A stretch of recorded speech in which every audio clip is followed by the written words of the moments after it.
Hello viewers, ಇವತ್ತಿನ recipe ಕುಂಬಳಕಾಯಿಯನ್ನು ಬಳಸಿಕೊಂಡು ಮಂಗಳೂರಲ್ಲಿ ಮಾಡುವಂತಹ ಒಂದು ಸಾರು.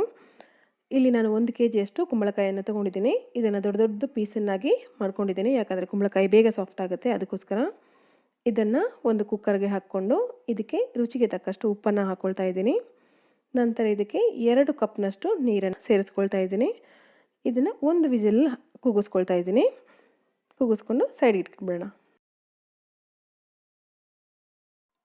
ಇದಕ್ಕೊಂದು ಮಸಾಲೆ ರೆಡಿ ಮಾಡ್ಕೊಳ್ಳೋಣ.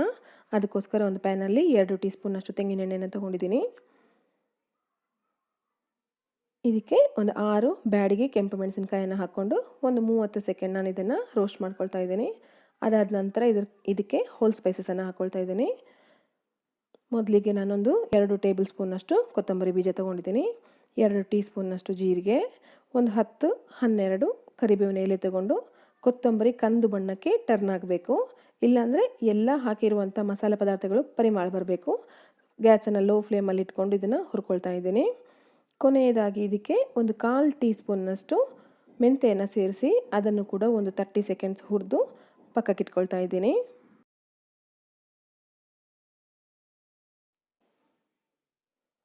ಈಗ ಇದೇ ಪ್ಯಾನ್ಗೆ 1/2 ಕಪ್ನಷ್ಟು ಹಸಿ ತೆಂಗಿನಕಾಯಿ ತುರಿಯನ್ನು ಹಾಕ್ಕೊಂಡು ಅದನ್ನು ಮೀಡಿಯಮ್ ಫ್ಲೇಮಲ್ಲಿ ಇಟ್ಕೊಂಡು ನಾನು ಲೈಟ್ ಗೋಲ್ಡನ್ ಬ್ರೌನ್ ಆಗೋವರೆಗೆ ಇದನ್ನು ಹುರ್ಕೊಳ್ತಾ ಇದ್ದೀನಿ. ತೆಂಗಿನಕಾಯಿ ಹುರ್ಕೊಂಡಾದಮೇಲೆ ಅದನ್ನು ತಣ್ಣಗಾಗಲಿಕ್ಕೆ ಪಕ್ಕಕ್ಕೆ ಇಟ್ಬಿಡೋಣ.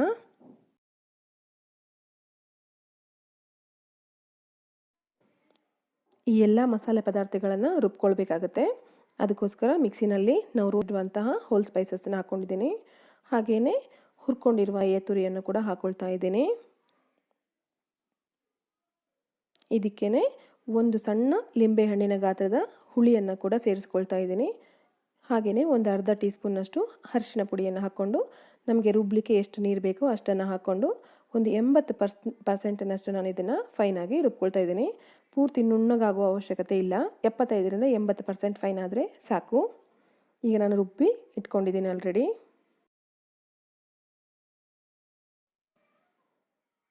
ಈ ಕಡೆ ಒಂದು ವಿಜಿಲ್ ಬೇಯಿಸ್ಕೊಂಡಿರುವಂತಹ ಕುಂಬಳಕಾಯಿಯನ್ನು ನಾನೊಂದು ಕಡಾಯಿಗೆ ಹಾಕ್ಕೊಂಡಿದ್ದೀನಿ. ಇದಕ್ಕೆ ನಾವು ರುಬ್ಕೊಂಡಿರುವಂತಹ ಮಸಾಲೆಯನ್ನು ಕೂಡ ಸೇರಿಸ್ಕೊಳ್ತಾ ಇದ್ದೀನಿ.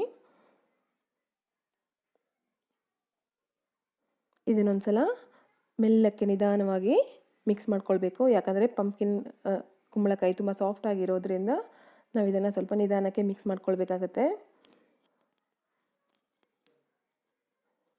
ಇದಾದ ನಂತರ ಇದಕ್ಕೆ ನಾನು 2 ಟೇಬಲ್ ಸ್ಪೂನ್ನಷ್ಟು ಬೆಲ್ಲವನ್ನು ಸೇರಿಸ್ಕೊಳ್ತಾ ಇದ್ದೀನಿ.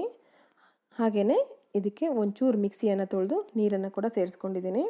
ಈಗ ನಾನೊಂದು ಅರ್ಧ ಕಪ್ನಷ್ಟು ತೊಗರಿಬೇಳೆಯನ್ನು 1/2 ಕಪ್ ನೀರು ಹಾಕಿ ಒಂದು 3-4 ವಿಜಿಲ್ ಮಾಡಿಟ್ಕೊಂಡಿದ್ದೀನಿ. ಅದನ್ನು ಕೂಡ ಇಲ್ಲಿ ಸೇರಿಸ್ಕೊಂಡಿದ್ದೀನಿ.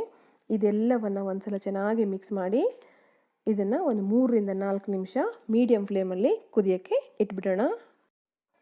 ಈ ಕುಂಬಳಕಾಯಿಯ ಸಾರು ಸ್ವಲ್ಪ ಗಟ್ಟಿಯಾಗೇ ಇರಬೇಕು, ತುಂಬ ನೀರಾದರೆ ಇದು ಚೆನ್ನಾಗಿರಲ್ಲ. ನಮ್ಮ ಭಾಷೆಯಲ್ಲಿ ಇದನ್ನು ನಾವು ಕೊದ್ದಿಲ್ ಅಂತ ಕರಿತೇವೆ. ಇದು ಒಂದು ಕುದಿ ಬಂದ ತಕ್ಷಣ ಮುಚ್ಚಳವನ್ನು ಮುಚ್ಚಿ ಮೀಡಿಯಮ್ ಫ್ಲೇಮಲ್ಲಿ ಒಂದು 3-4 ನಿಮಿಷ ಇದನ್ನು ಕುದಿಸ್ಕೊಳ್ತಾ ಇದ್ದೀನಿ. ಈ ಸ್ಟೇಜಲ್ಲಿ ಒಂದ್ಸಲ ಉಪ್ಪು, ಹುಳಿ ಮತ್ತು ಬೆಲ್ಲವನ್ನು ಚೆಕ್ ಮಾಡ್ಕೊಳ್ಳಿ. ಕುದಿತಿರುವಾಗ ಮಧ್ಯೆ ಮಧ್ಯೆ ಒಂದೊಂದ್ಸಲ ಕೈ ಆಡಿಸ್ತಾ ಇರೋಣ, ಯಾಕಂದರೆ ನಾವು ಇದಕ್ಕೆ ತೊಗರಿಬೇಳೆಯನ್ನು ಹಾಕಿರೋದ್ರಿಂದ ತಳ ಹಿಡಿಯೋ ಚಾನ್ಸಸ್ ಇರುತ್ತೆ. ಹಾಗಾಗಿ ಮಧ್ಯೆ ಮಧ್ಯೆ ಒಂದ್ಸಲ ಕೈ ಆಡಿಸ್ತಾ ಇರಿ. ತುಂಬ ಸಿಂಪಲ್ ಆಗಿರುವಂತಹ ರೆಸಿಪಿ. ಈ ಅನ್ನಕ್ಕೆ 1 ಚಮಚ ತುಪ್ಪವನ್ನು ಹಾಕ್ಕೊಂಡು ಈ ಸಾರನ್ನು ಹಾಕ್ಕೊಂಡು ಊಟ ಮಾಡಿದರೆ ತುಂಬ ಚೆನ್ನಾಗಿರುತ್ತೆ. ಇವಾಗ ಇದು 3-4 ನಿಮಿಷ ಕುದ್ದಿದೆ. ಇವಾಗ ಇದನ್ನು ಒಂದು ಸಲ ನಾನು ಮಿಕ್ಸ್ ಮಾಡ್ಕೊಳ್ತಾ ಇದ್ದೀನಿ. ಅದಾದ ನಂತರ ಇದಕ್ಕೊಂದು ಒಗ್ಗರಣೆ ರೆಡಿ ಮಾಡಲಿಕ್ಕಿದೆ.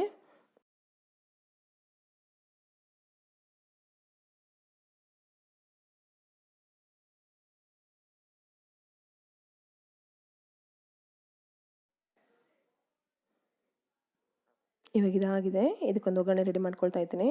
ಒಗ್ಗರಣೆಗೆ 2 ಟೇಬಲ್ ಸ್ಪೂನ್ನಷ್ಟು ತೆಂಗಿನ ಎಣ್ಣೆಯನ್ನು ಉಪಯೋಗಿಸ್ಕೊಳ್ತಾ ಇದ್ದೀನಿ. ಅದಕ್ಕೆ 1 ಟೀ ಸ್ಪೂನ್ನಷ್ಟು ಸಾಸಿವೆಯನ್ನು ಹಾಗೆ 1 ಬ್ಯಾಡಿಗೆ ಕೆಂಪು ಮೆಣಸಿನಕಾಯನ್ನು ಕಟ್ ಮಾಡಿ ಹಾಕ್ಕೊಳ್ತಾ ಇದ್ದೀನಿ. ಇದು ಸಾಸಿವೆ ಚಟಪಟ ಅನ್ನಬೇಕು. ಅದಾದ ನಂತರ ಅದಕ್ಕೆ ಒಂದಿಷ್ಟು ಕರಿಬೇವಿನ ಎಲೆಯನ್ನು ಸೇರಿಸ್ಕೊಂಡು ಹಾಗೆ ಒಂದು ಅರ್ಧ ಚಮಚದಷ್ಟು ಹಿಂಗನ್ನು ಕೂಡ ನಾನು ಸೇರಿಸ್ಕೊಳ್ತಾ ಇದ್ದೀನಿ.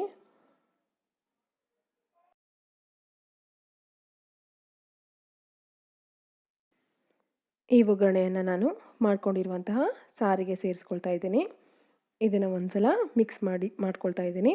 ಇವಾಗ ಮಂಗಳೂರು ಶೈಲಿಯಲ್ಲಿರುವಂತಹ ಕುಂಬಳಕಾಯಿಯ ಸಾರು ಅಥವಾ ಕೊದ್ದಲ್ ರೆಡಿಯಾಗಿದೆ.